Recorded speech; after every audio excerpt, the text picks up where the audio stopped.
Hey guys, welcome to another episode of 51 Shades of Grey. I am your host, Sean Grayson, and again with me today, because she did see the Money in the Bank PLE, my daughter Mackenzie. Mackenzie, say hi. Hi. So listen, we just got back from a trip down the shore. That's why we got our little office setup is back, right? Makeshifted a little seat for her. But let's get into it, right? I think it's important, right? We talked about this. I talked about this on X, on Instagram. By the way, follow us 51 Shades of Grey PW Pod on X and 51 Shades of Grey PW on IG. Let's get into it. 5 matches, Money in the Bank review, and a little extra. Let's talk about it. Okay, so we had a 2 hour pre-show, which we did not see. We saw a little bit about the Seth Rollins interview. I think it was at that point you said to me that you didn't know that Becky Lynch and Seth Rollins were married. Is that right? Yeah. Yeah. Do you live under a rock? You know that they're married. I don't know what happened to you. This child. All right, so let's get into it. First match of the night, Money in the Bank men's match. Jey Uso, Chad Gable, Drew McIntyre, Andrade, LA Knight, Carmelo Hayes. And by the way, Carmelo is not him. But we'll get into that for another time. Let's talk about the match for a second, right? So we are going to grade the matches on a scale, a sliding scale, right? We're going to say great, good, could have been better, and awful. Okay? So we're going to go back and forth on this. We're going to talk a little bit about this, today. So let's talk about it, right? You tell me first. Was it great? Was it good? Was it needs improvement? Or was it just straight garbage and awful? I think it needs improvement. Needs improvement. Okay, the 7-year-old says needs improvement. Why does it need improvement? What could have been better about it? Besides the winner, Drew McIntyre, which I called.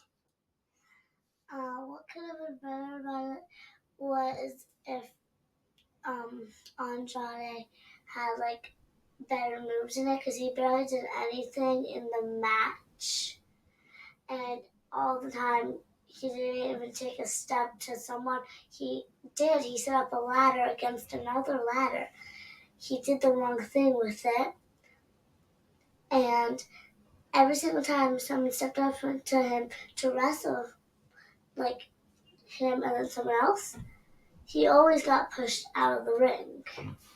There we go. Right. So we have an Andrade hater clearly here.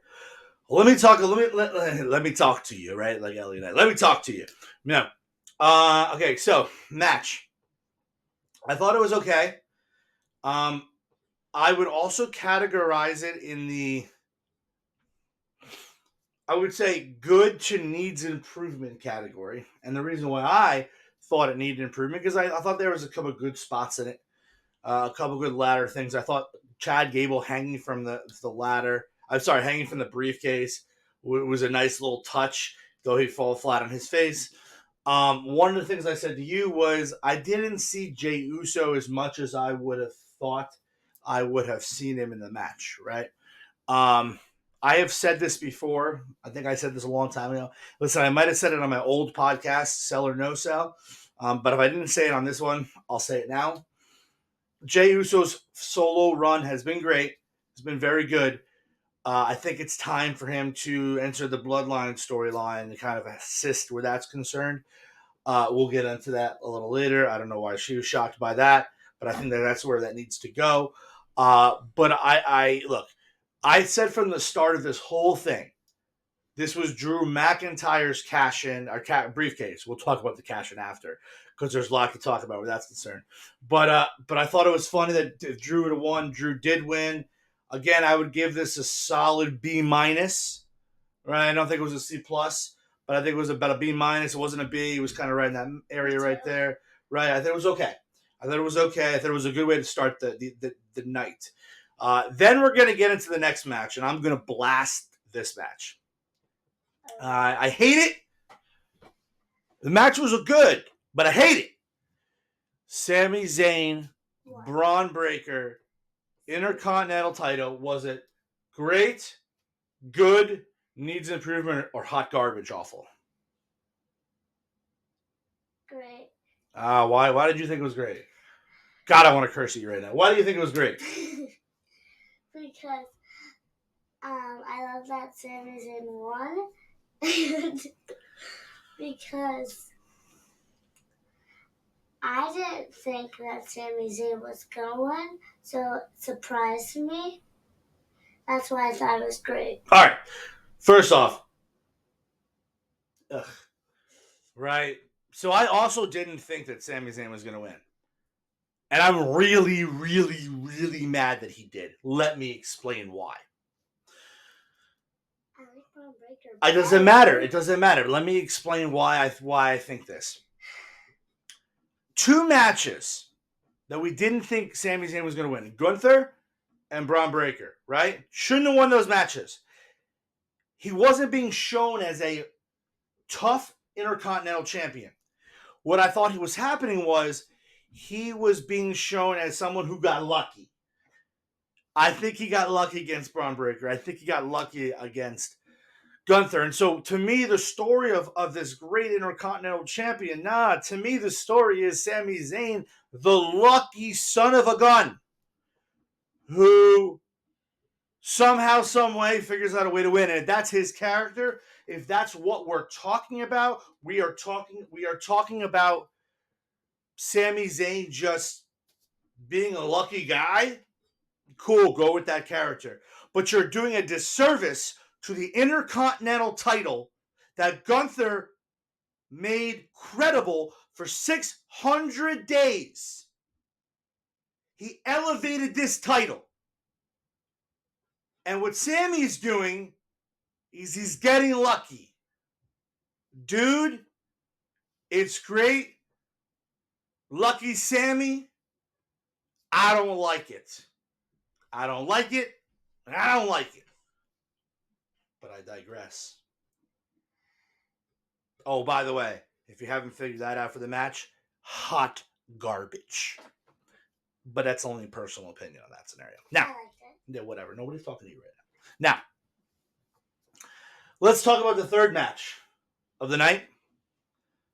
And we're going to talk a little bit more in detail about this match, too, because this match had just different things that I want to make you think about tonight.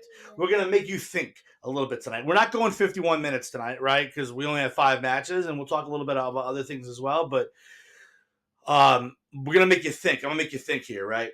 So I think just before the match, Damian Priest back in the Judgment Day's clubhouse, right? Saying basically like, I don't want any help. I don't need help. Finn Balor with a weird kind of look saying, okay, boss. You know, there's foreshadowing there. It wasn't foreshadowing tonight. But we get Seth Rollins versus Damian Priest for the World Heavyweight title. If Seth Rollins loses, he is no longer able to challenge for the World Heavyweight title while Damian Priest is champion. And if Damian Priest loses, he is kicked out of the Judgment Day. So one of the interesting things, and we'll get to your rating in a second, right? One of the interesting things that was happening is that prior to that match, Drew McIntyre sent out a tweet or something. By the way, really quick, if it's called X, you cannot tweet anymore. There's no tweet, because tweet is for Twitter, but X doesn't have anything. Yeah, no, not a bird. Relax. So he said basically like, I'm a man of my word, so he wants to cash in tonight. So both wrestlers throughout that match, kind of looking towards the entranceway. I want to move past the botch of the suplex with the 1-2 thing, like the 1-2 almost 3, but not. But before I do that, was it a now? We're gonna talk. You know what? Now, before I give you your rating, before I give the rating to you, or what, we're gonna go through the match first because I think it's super important, right? So, Drew comes down the ramp to cash in his Money in the Bank briefcase as he said he would. Priest is, down, and Rollins out of the ring, and all this stuff, and now Drew's making a triple threat match. Uh, Drew's destroying people as he's about to win. CM Punk runs in, beats him to death with a chair.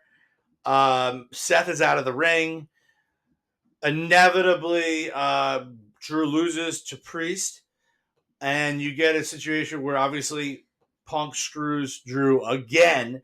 Never seen a heel be screwed so many times.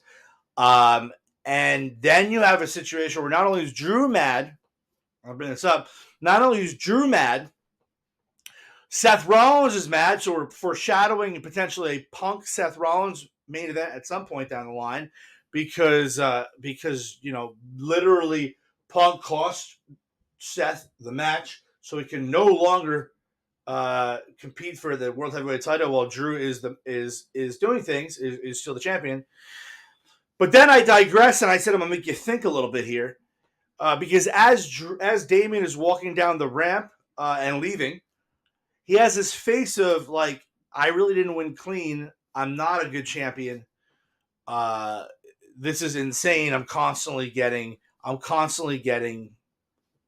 know. I'm constantly getting messed around with. So, but before I give you my rating, was it a good match? Was it a great match? Was it a good match? Was it a good match? Or did it need improvement? Or was it hot garbage?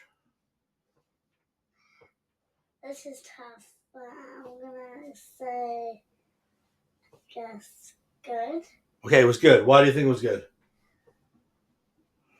Because again, I got surprised about CM Punk, Okay. and like you said before, you didn't think CM Punk would come out and destroy Drew McIntyre that many times like he did at WrestleMania. Mm-hmm. And the reason I also think it was good is because, well, you said that, well, I know that when Damien Priest was walking down, he said it wasn't a good pin and a win, but I think it was pretty good because it became into a triple threat match, and that was surprising from Drew McIntyre, and Damien Priest never knew it would be a triple threat match. So he actually won up against both of them. But technically it was just a two-man match because Seth Rollins was like out of the ring. Right, you're right. So, all right, Tuesday was good. I thought also it was good. I think there's a lot of storytelling. That needs to be told. It's first off, so we're gonna potentially get a Drew Punk match maybe at SummerSlam. It cannot be a regular match. There needs to be a stipulation. No. It's got to be something, right? It can't just be a regular 1-2-3 match. Doesn't make sense. It also creates a situation where Punk or Seth is mad at Punk, so then we get a match down the line where that's concerned. It gives a little bit of credibility to Damian Priest, but at the same time, to me, all roads lead to Gunther at SummerSlam. But here's the thing: if you want it to surprise me where this is concerned, have Damian Priest somehow beat Gunther. I don't think it's going to happen, but that would be surprising to me. All roads lead to Gunther. It's just the way it is. So then we're going to digress from the match schedule to talk about something else. Boom. John Cena pops on the screen. And what I noticed was I was surprised that John Cena was there, but then I started noticing what he was wearing at the entranceway. It says John Cena's farewell tour is now. I whispered to everybody. I said, this could only mean one thing with all this merchandise. And what we saw was John Cena going to the ring and basically saying that 2025 was going to be his last year of professional wrestling. He said, talked about Canada and how great Canada is, and and all those things. And he said, I want to be on Netflix. I want to be on the Netflix show in January, the Raw show. I want to be in Elimination Chamber, and I want to be in Vegas at WrestleMania 41. But he said, if any other questions, go listen to the post show and the press conference afterwards. Now we come to find out, he kind of he's been thinking about this for a while. They're looking for the right time. He said that he's going to have 30 to 40 dates over from January of 2025 through December of 2025. Now, I don't actually think it's 30 to 40 matches, unless he was doing like elongated house shows or something like that. Or like, let's say he goes overseas and does like the European run, and maybe he has there's 10 countries and bangs out 8 matches in 10 countries. Okay, that's 8 matches there. Like, I don't think he's going to have 30 to 40 live TV matches. In fact, I don't even think the world heavyweight champion has about 40 matches on TV in a year. I don't know, but that seems like a lot to me. He did say, look, it's complete. Like, the end of 2025, there's no more jean shorts. There's no more pump sneakers. There's no more, you can't see me hats. You can't see me t-shirts. No more merch. No more merch. And he's going to be in a suit and tie, very John Cena in that Total Divas show. Very, very buttoned up. I'd be interested to see if maybe he does some some backstage type stuff or some welcome stuff. He said he's not going to get physical at all. That would only lead me to believe, very similar to what The Rock used to have to do. Whatever he's filming movie wise requires some extra insurances. And you don't want to take a chance. At the same time, maybe his body's just giving way. I find it really interesting as we go back in time a little bit right now, when Rock and Cena were feuding. You had Cena talking about The Rock and how he was a part-time wrestler because he was always in Hollywood making movies. We flash forward and we see the fact that Cena was making a stupid comment because John Cena is doing the same thing now. But it's a cool thing to get into 2025 with. I'm eager to see kind of where that's going. There's endless matches that you can have with John Cena.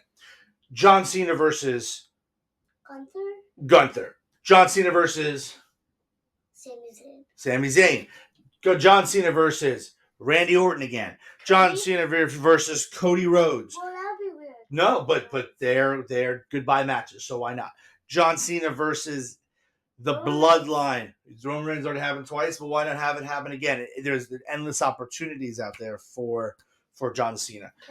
Kevin Owens. So there's endless opportunities. So okay, so I'm eager to see where that's concerned and how that's going to go. You can continue. LA Knight. Who else? Chad Gable. Who else?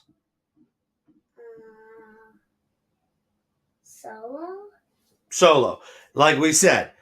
Tama Tonga. Oh, okay. That's enough out of you. Tama Tonga, Tongaloa, Jacob Fatu. What if he wrestled? Who? But he's not a wrestler. Who? Paul Heyman. Not going to wrestle Paul Heyman. That's enough out of you where that's concerned. So let's keep it moving, right? Money in the Bank. 2 more matches left. We got the women's Money in the Bank. Okay, relax. We have Tiffany Stratton versus Chelsea Green versus Laya Valkyria versus Zoe Stark versus Naomi versus who am I missing in that scenario? I don't know who I'm missing somebody. I'm missing somebody. We said Chelsea. We said Live Valkyria. Oh, and Io Sky. So an Io Sky, right? I can't forget about Io Sky. It's funny that I forgot about Io Sky because she was gonna win. Because I also think that she's getting frustrated because she thinks she's being forgotten about as well. So let's talk about it. Was it great, good, needs improvement, or hot garbage? Well, one of these was. No, was the match great, good, needs improvement, or hot garbage? Great. Why was it great? Because Tiffany won. That's it? That's all you got? And because it was impressive by Chelsea. It was impressive by Chelsea. She is scared of heights. She is scared of heights. She overcome it. She did overcome it. And she also went through it as her ladder went not only off of the ladder, down out of the ring and through 2 tables. I'll give you a little history lesson real quick for those people who wait. I'll give you a history lesson for those people who don't know. Chelsea Green in TNA also did that ladder spot into a table down on the floor, so she's familiar with that. What were you gonna say? I was gonna say that Tiffany and Chelsea were teaming up in the middle of the match. They were. And they were putting 2 tables. And then later on in the match, I didn't know what they were gonna use the tables for, but then Chelsea Green fell on her own setup. Sure. Sure, 100%. So here's the thing, right? At the end of the match, we had Tiffany Stratton and we had Chelsea, right? One of those two was going to win in that regard. We were going to win either way because either it was going to be Tiffany or Chelsea. Everybody was happy no matter what. No, she was out already. Wait. What? She was out. Lara Valkyria was hanging by, her feet was hanging around the part where you step on the ladder, and then Zoe Stark, she was blaming her, and I don't know. But then Lara Valkyria grabbed Zoe Stark while Lara that was upside down, hanging on there, threw her. Then I forget who came, but then knocked her down. Then knocked Lara Valkyria down. Agreed. And she rolled out the ring. Agreed. There was a lot of good spots in the match. And then I think it was Zoe Stark, and a bunch of people were it was either Sky and Chelsea. They were on top of the ladder. I think it was them, and they were trying to get it. But then the setup with the ladders hanging on the side, the ring rope, and then to the ladder, Tiffany, because Zoe did something to Tiffany, which made Tiffany hit her head on the top of the ladder. Oh yes. I got worried. There was a lot of good spots in that match. I also give it a great review. I thought it was good. I thought Chelsea Green getting the briefcase would have been great for TV. Tiffany getting the briefcase is going to be good for TV. Tiffany is going to be the women's champion at some point soon. Who's she going to verse? We don't know. Whoever she cashes in on. We're not worried about that right now. Let's get to the main event. Oh, yeah. Wait a minute now. So we have Cody Rhodes. We have Randy Orton. We have Kevin Owens versus Bloodline of Solo, Tama Tonga, Jacob Fatu. Tonga Low in the corner. Yeah. I'm going to give my review first, then I'm going to let you have your review. Okay. It needs improvement. Let me tell you why. First off, the reason why it needs improvement is this is a blood match. What I mean by that is a 3-on-3, not just a basic wrestling match. Okay? So, what I mean by that is these guys apparently don't like each other, right? So the idea... Yeah, of course they don't like each other. The idea is, in the beginning of the match, it was very, 6-man tag-ish. There should have been brawls from the start. It wasn't until Kevin Owens got in the ring that they started to get brawled. Now, the last 10 minutes of the match were really exciting. Now, remember, we both called the Bloodline to win. It didn't make sense for the faces to win, the good guys to win. And we thought it probably that Solo was going to pin Cody, and it happened. You guys are all thinking about, so I give it a needs improvement, okay? What about you? I say it was awful. Whoa! Why was it awful? Because I hate the Bloodline. Hate the Bloodline. Yep. What else? And because when I think it was on Friday Night SmackDown that Kevin Owens was talking and he said he's gonna fight crazy. I don't know why he did that, because that would probably be a bad idea. Because he did it to Tama Tonga and Solo, and he did it to Jacob Fatu. But the thing that I think was wrong about that was that I don't think he was thinking correctly that they would get him back. Well, fair enough. But here's the thing. And it was a horrible match. Okay. I mean, look, that's what she said. Okay. I mean, look, that's what she said. It's a horrible match. I didn't think it was a horrible match. I just thought it needed improvement. I thought that, listen, here's the thing. Uh, you have people thinking that it's the last match tonight, so maybe Roman Reigns comes out. He didn't. I think that it gets us to where we probably are going, which is probably going with the idea of Cody Rhodes versus Solo at SummerSlam. I think we're gonna go that road. I do. You know, look, it got us to where we needed to go. Uh, could the match had really started the show? Probably. I don't know if it was main event worthy. I am happy that the Bloodline won. I thought I'm saying just from not from like in just from a basis of that the storyline continuing. That if Cody and Kevin and Randy had won, who was scared of the Bloodline? No one. At that point, the Bloodline needs to win to keep that momentum of being a dominant group. So then Roman Reigns comes back. Well, I'm basically saying the same thing with that you said. But if Cody, Randy Orton, and Kevin Owens did win, Roman Reigns probably won't come back at some Yeah, why would he? Why would he? Because they got it handled. Now, yeah, and then, but since the Bloodline didn't win, I'm guessing he's going to come. 100%.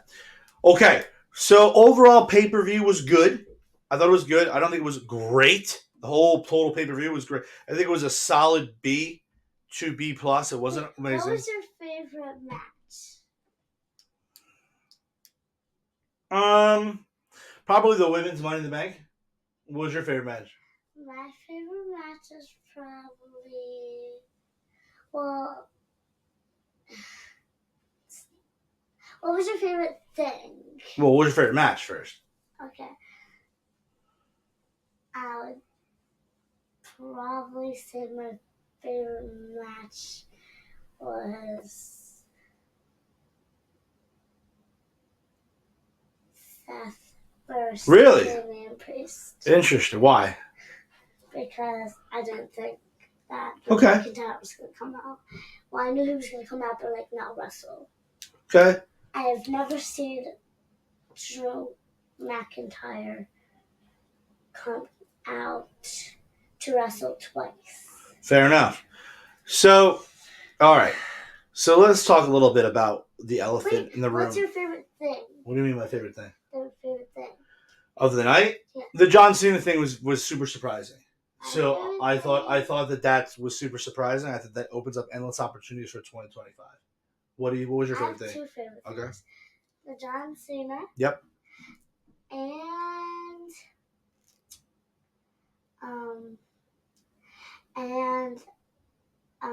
After, well, and CM Punk coming. Okay.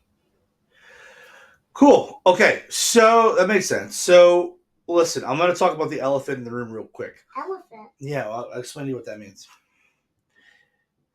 You guys are expecting me to talk about the botches, about the Seth Rollins, Damian Priest 1, 2, 3 potentially, about the Tonga Loa low blow that he had to hit twice.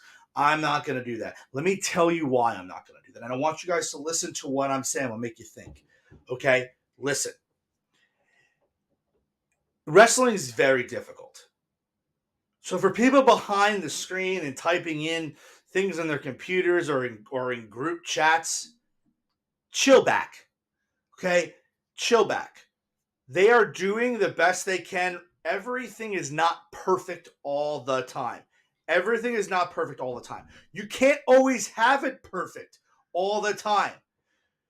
When you do, it's magical. And it's lucky. And it's lucky because it doesn't always happen.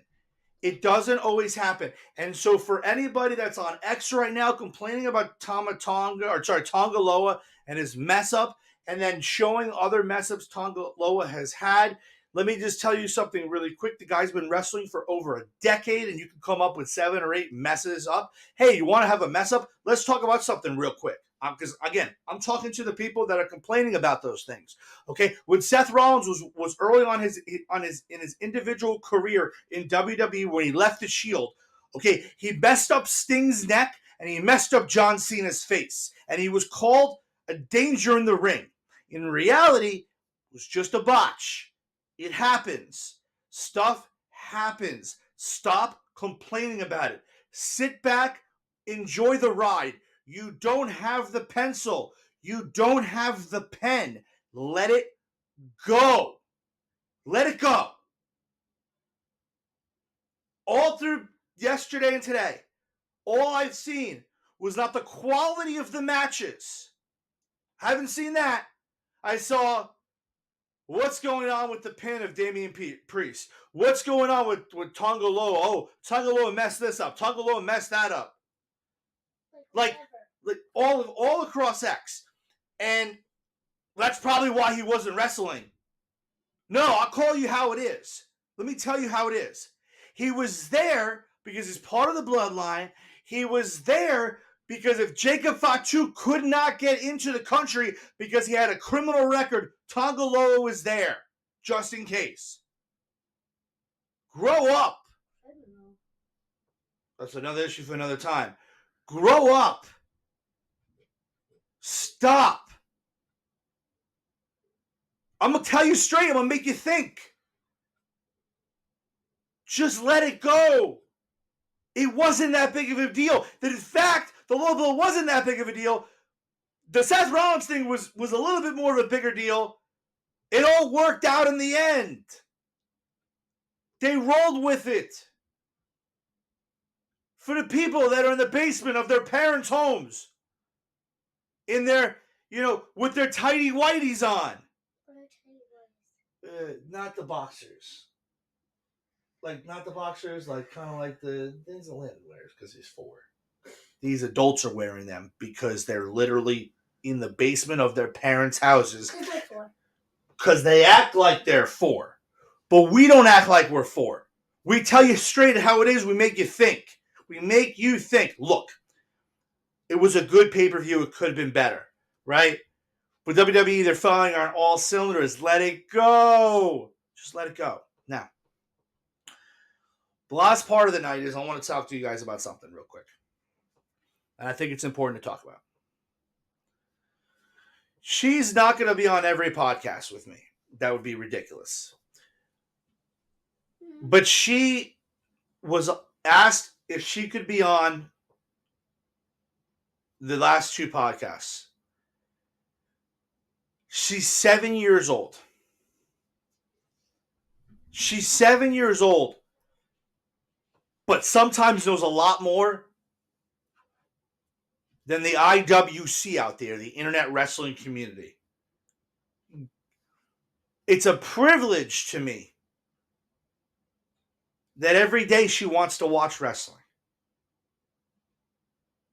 And what's crazy is I think back to even a few months ago, definitely a few years ago, I'd buy her the wrestling figures and I'd buy the ring and she would like this and she would like the girls' matches and the guy. I think her first favorite wrestler was Lacey Evans, right? I remember that.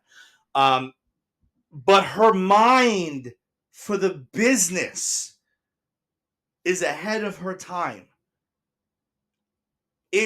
She knows everybody. Now, I'm going to preface that for a second. And I don't know why this is the case, but she knows everybody in the WWE. You could literally put the main roster of Raw, the main roster of SmackDown on the screen, and she will know every single person. Now, I watch the same amount of AEW that I do WWE. She doesn't know anybody in AEW. I don't know why. Maybe it's the way WWE presents the product. It's more of we all knew it's probably more kid-friendly. But how is it kid-friendly? Oh, okay, she's bringing that up. Okay, I want to hear. Fox, they blink out the stuff. Oh, yes. They do the stuff where you can't hear anything. She knows about network TV. I didn't tell her to say that. The kid knows. Get yourself a kid like this in life that has the passion. Listen, I I started watching wrestling when I was 3 years old. 3.5. My parents put me in front of the TV and they thought that it would be a good way to pass the time. I'm real with you guys, right? I tell you how it is. I bring you into my life. They thought it was a good way for my ADHD to be to me to be focused on one thing. 37 years later.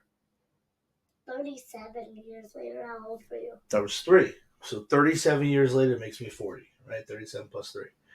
Yeah, you are 40. I know I am. I'm well aware of how old I am.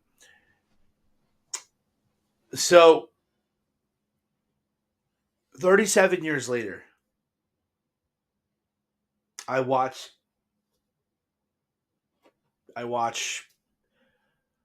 this weekend I watched over 15 hours of wrestling this week. 15 hours of wrestling. How long is that? You watched. Because I missed. You watched Missed Raw. You watched SmackDown. You watched Dynamite. A little bit. A little bit. You watched the last hour of Dynamite, so that's 3 hours. We watched WrestleMania 40 again on Saturday a little bit, and then we watched. On Friday, and then we watched the YouTube. Right, we watched the YouTube. We watched the YouTube. So that's another hour. We'll talk about that's another hour, and then we watched 2.5 to 3 hours of Money in the Bank. So you watched almost 10 hours of wrestling. And there's a reason why I'm bringing this up. 37 years later, from when I first started watching wrestling in my parents' house,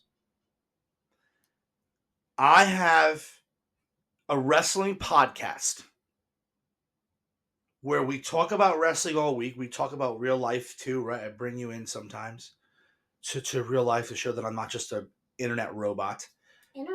Yeah, that I'm not somebody that talks about wrestling all the time. I bring up family too. But 37 years later, I'm doing a wrestling podcast. And on the last 2 episodes of my wrestling podcast, my 7-year-old is on it. And she loves it just as much as I do. And I hope you loved this episode.